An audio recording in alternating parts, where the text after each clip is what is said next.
Masa depan kita tidak tahu persis. Nasib kita juga kita tidak tahu persis. Oleh karena itu, di samping usaha dan ikhtiar dengan menggunakan pengalaman dan dengan menggunakan akal pikiran, maka masih diperlukan pegangan lain, yaitu iman. Iman terhadap Tuhan dan Rasul-Nya, dalam arti iman dan percaya semua apa yang dikatakan, yang diterangkan, yang ditunjukkan oleh Allah dan Rasul-Nya.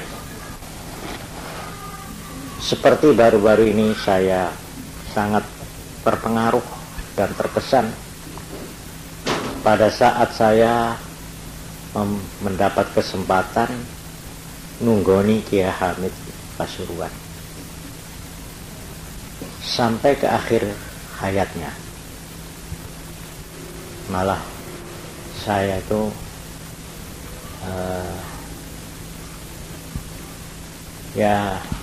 ikut menalkin. Sebenarnya saya tidak pantas untuk menalkin, mendikte. Talkin itu dikte, memberikan talkin. Memang ini perintah agama. Kalau orang itu mau mati, supaya ditalkin, diajari, dituntun, didikte untuk menyebut nama Allah. Saya terharu, saya sangat terkesan oleh karena beliau tampaknya nafasnya itu terus menerus, jadi naik turun, naik turun, naik turun. Ya katakanlah saya itu ngeri, tidak tega. Tetapi saya setelah melihat dan membaca bagaimana pada waktu Rasulullah Shallallahu Alaihi Wasallam mau meninggal, saya terhibur, saya menjadi lega, karena Kanjeng Nabi kita, manusia pilihan itu, Rasul terakhir itu, malahan kepala dari semua Rasul, itu pun pada saat-saat detik-detik menghadapi mati, itu juga dengan penderitaan. Beliau sakit bukan sekedar 3 hari 4 hari. Kanjeng Nabi waktu akan meninggal, waktu wafat, itu sakitnya 18 hari. 18 hari. Beliau juga mengalami krisis yang disebut koma oleh dokter. Artinya beliau tidak sadar. Kemudian sadar. Sampai putrinya yang tercinta, Fatimah Az-Zahra, mendekat dan tidak tahan hatinya. Wahai Abah, kenapa engkau harus menderita semacam ini? Beliau begitu tinggi panas badannya itu, sampai selimutnya itu dipegang aja panas, selimutnya panas, dan beliau terus menerus dikompres. Ada cawan penuh air, tangannya dicelup dari panasnya, terus ini dahinya itu dibasahi. Persis Kiai Hamid juga begitu panasnya. Saya insyaallah pada waktu lain saya akan menceritakan lebih lengkap lagi tentang bagaimana Nabi mengakhiri hidupnya. Cuma yang penting beliau memang pernah bersabda, yaitu lewat hadisnya Ibu Aisyah radhiyallahu anha. Beliau bersabda begini, Tuhan itu kalau menghendaki seorang hamba itu baik, dan dia akan husnul khotimah seperti yang saya terangkan tempo hari. Husnul khotimah artinya berkesudahan baik. Husnul khotimah ini ada dua. Pertama, husnul khotimah dalam arti mati iman, mati Islam. Ini husnul khotimah yang pertama. Yang kedua, husnul khotimah dalam arti mati dalam keadaan yang baik, tidak mempunyai dosa, atau dosanya sudah diampuni, sehingga dia mati dalam arti masuk surga, tidak lewat neraka. Nah ini. Jadi kalau husnul khatimah yang pertama, mati iman, mungkin dia banyak dosa, ya, dia dihukum di neraka entah berapa melihat dosanya. Tapi yang kedua, ini mati dalam arti bebas dari dosa, sehingga dia tidak usah masuk neraka, langsung masuk surga.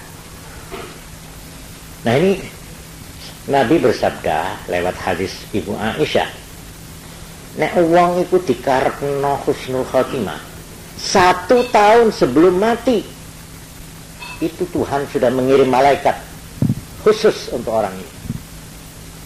Jadi ada malaikat yang khusus dikirim oleh Allah, yang selalu membimbing orang ini selama setahun itu untuk mengerjakan hal-hal yang baik. Kalau dia akan mengerjakan barang yang tidak baik, itu dihalang-halangi. Enek jalaran dia itu orang sampai mengerjakan perbuatan dosa. Dan dia itu selalu didorong-dorong oleh malaikat itu untuk melakukan hal-hal yang baik, ya, sehingga dia itu tampak gembira, tampak cekatan, tampak ringan kalau mau mengerjakan hal-hal yang baik. Ini setahun sebelumnya, sebelum meninggal. Dan kalau orang ini sudah mendekati saat-saat ajalnya, nah ini yang saya beri tanda garis, ya, garis saya bawahi garis. Kalau orang itu sudah akan meninggal, maka orang ini nampak sebelum dicabut hal-hal gaib yang tadinya dia tidak pernah duga-duga. Dia melihat bayangan-bayangan sorga, gambaran-gambaran alam yang indah dan sebagainya. Dan dia begitu ingin lekas-lekas mengalami kenikmatan yang digambarkan Tuhan itu, sehingga abe aneh ini ngongsrong kesusu keluar. Jadi dia ingin, nyawanya itu ingin lepas, ingin cepat-cepat karena melihat gambaran-gambaran yang indah itu. Sebaliknya, kalau orang itu memang termasuk orang yang sudah ditulis oleh Tuhan su'ul khotimah, na'udzubillah min dzalik. Su'ul khotimah itu artinya orang yang akhir hidupnya jelek, dalam arti entah dia mati tidak iman, ya, mati tidak Islam, ini yang paling berat, atau mati Islam cuma dia banyak dosa, sehingga orang ini sebelum masuk surga dia harus lebih dulu mengalami hukuman, ya, menjalani hukuman di neraka. Nah, ini namanya su'ul khotimah. Orang yang su'ul khotimah itu 1 tahun sebelum meninggal, dia kemana saja pergi didampingi oleh satu setan yang istimewa. Setan, dia yang tahu persis apa kesukaan anak ini, bagaimana jalan pikiran anak ini, bagaimana hobi anak ini. Ini setan betul-betul setan yang lain daripada yang lain. Ini yang terus mendampingi orang ini selama setahun sebelum meninggal. Maka orang ini tidak pernah melakukan kebaikan. Dia tabu, dia entah beri rasa enggan, rasa berat untuk mengerjakan sesuatu yang baik, apalagi yang merugikan dirinya. Sebaliknya dia merasa ringan, bukan saja, kadang-kadang merasa bangga dia tuh melakukan pelanggaran-pelanggaran. Ini tandanya orang ini sudah didampingi oleh setan yang khusus, sehingga orang ini apabila sudah akan meninggal, dia sebelum dicabut nyawanya, dia akan melihat hal-hal yang bersifat gaib yang sangat ngeri, yang mengerikan, sehingga orang ini betul-betul ketakutan melihat bayangan alam gaib yang akan dimasuki itu, sehingga dia mungkin teriak-teriak, mungkin dia itu ngamuk-ngamuk, mungkin dia itu, walhasil digambarkan oleh Nabi dalam hadis Aisyah tadi itu, nyawanya ini mau dolan, mau ditahan, mau ditahan masukkan, dan ini Rasulullah, saya itu menang, saya bisik, Allah, Allah, Allah, ya waktu akan meninggal, ada gerak, ada semut, begitu lancar, begitu damai, begitu tenang. Jadi saya itu, alhamdulillah, setelah saya membaca hadis ini, masya Allah, ya kadang-kadang orang itu, kadang-kadang orang itu kelihatannya seperti tenang, tapi sebenarnya dia kiamat, seperti orang tidur. Orang tidur, kata ngorok, tuh kayak enak oleh itu. Dan dia itu mimpinya dikejar-kejar macan, kejegur jurang. Dia orang yang paling gelisah, paling ketakutan, ya. Tapi kelihatannya dia tidur tenang, ya. Kita lihat tenang. Tapi dia ya baru kita tahu ceritanya. Wah, aku mau punya, kita nggak tahu. Kan? Karena itu, kalau kita melihat ada anak kecil, anak bayi, ya, yang belum punya dosa, lalu dia mau meninggal itu dalam keadaan yang mengerikan, yang menyedih, dan tidak sadar. Anak ini tidak apa-apa, anak ini tidak apa-apa. Memang dilihat oleh Allah, ya, supaya atau untuk menjadi ujian yang terlihat. Si anak kecil, mau meninggal, ibunya jerit, tolong. Ayahnya juga, ini justru menjadi sasaran. Itu ibunya, itu ayah itu. Anaknya nggak apa-apa. Ada sebuah hadis, kalau anak itu jatuh, itu tanpa malaikat. Hal-hal yang kalau tidak punya iman tidak bisa percaya. Tapi karena ini yang mengatakan tidak percaya, nggak apa-apa itu kelihatan tidak banyak kan.